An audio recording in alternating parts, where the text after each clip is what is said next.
The Agency for Clinical Innovation is committed to capturing and understanding the experience of patients, carers and their families. So through Rob's stories we'll learn some practicalities of living at home with tube feeding and how that can contribute to living a full life. I'm Rob Humphries, I'm 61 years old and I live at home with my wife Lynne.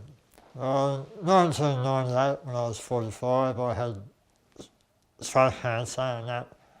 And then 2009, my swollen mechanism failed and I had to have a tube inserted to sort of keep me alive.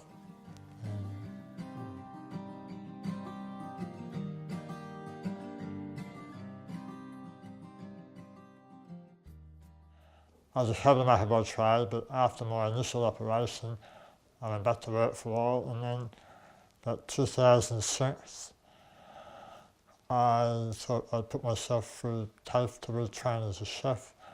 Being told I wasn't going to swallow food again was like, oh. Yeah, and then when I sort of had a talk with a clinical psychologist and they explained it in different terms, I went, well, we just have to do it and survive. Otherwise I wouldn't be sort of telling the story today. A feeding tube is needed when someone can't eat or drink enough to maintain their nutrition requirements through normal diet alone. A gastrostomy feeding tube or device is something that's inserted directly into the stomach through the abdominal wall. And that way we can give special nutrition supplements and medications and fluids that person needs. When I first had the tube and I left hospital, I was given a trolley full of food that high, a box of syringes that I'd never seen before, a lot of ribbon sets for the machine and said, go home and give us a call if you're in trouble. After it, there was a shock of coming home with a box full of food and all that attachments. It was like you sort of learn to develop a routine as to what works for you, especially the rate of food, how much you have during the day, and what to look out for. I'd like to introduce you to Buddy. Buddy's my mate at the moment, apart from my wife. And this is my little support system for food. When you have a pump, there's two ways you can deal with it. You come home with a little frame that sits on the bench. If you want to go for a walk with this little pump. Because I'm fairly active and mobile, they said, here, you can put it in your backpack. If I don't flush the tube out, around the bottom end, this formula will sit like cement and I'll have to have a forced trip to the hospital.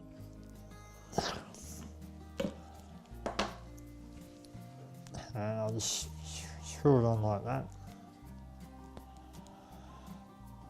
And slowly push it in. If I go too fast, it feels like I'm filling up. So I tend to have 2/3 that bottle every 2 hours. For me that works.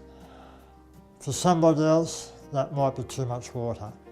The team of people that support a patient at home and their family can range from doctors, dietitians, speech pathologists, nurses, pharmacists, occupational therapists, physios, social workers, counsellors. It's important that health professionals remember that tube feeding is not just about equipment and formula and syringes. It's about people's everyday lives. It shouldn't revolve around how many kilojoules or how much protein they're getting. It needs to fit in and be individualised so they can live a great life. Yeah, there are a few minor changes that happen. We don't go out to dinner, like to a restaurant, as much as we used to. We still see our friends, we still go and have dinner at their place.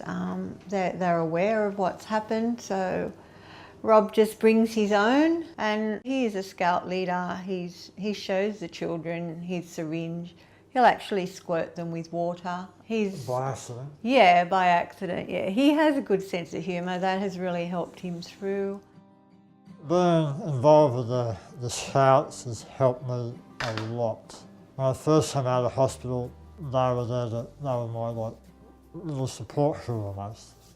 Yeah, the person that is actually going through it needs the support, and the carer is there to give the support. And I appreciate that. yeah, and you work through it together. Do ask lots of questions. If you're unsure, ask.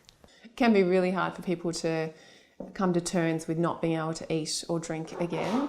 And because I suppose food is such a big part of everyone's life, it's part of social activities and religious and cultural events. It can be really hard to participate in those things if you can't eat or drink. So it's a big change for families and the person involved. It was like hitting the brick wall. I didn't know how I'd react. They're all sitting there, just have a nice meal. I'm just sitting there going, oh, right, that looks all right, but I can't have it. So that was a nightmare. It took a long time to adjust to that. Even now, I still have issues. I just feel like walking away and shedding a few tears, and so I just walk away, suck it up, come back as if nothing's happened.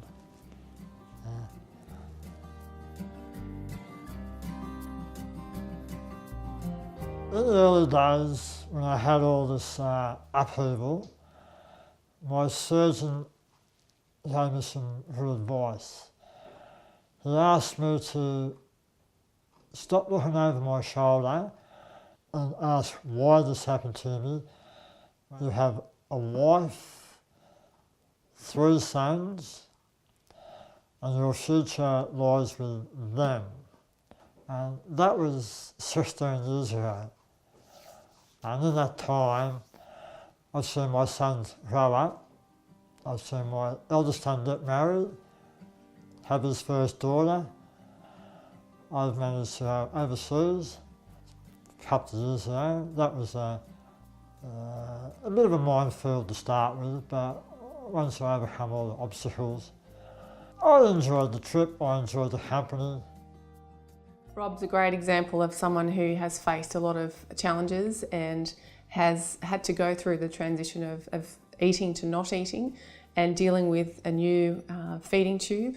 And he is now living an amazing life with his family, and he's able to do that because of tube feeding. He's able to volunteer, he's able to see his kids grow up and have grandkids and travel the world because he's been proactive in his care, and he's been really positive about his approach. He's had a great outlook on life, and that has led him to do some amazing things. No, it hasn't really stopped us. We may have just modified a little bit, but yeah, we still get out there and do things. You just got to think, don't let it get you down, because there's always somebody out there that's worse off than you, and you've got to keep going. Keep smiling. Keep smiling. Yeah.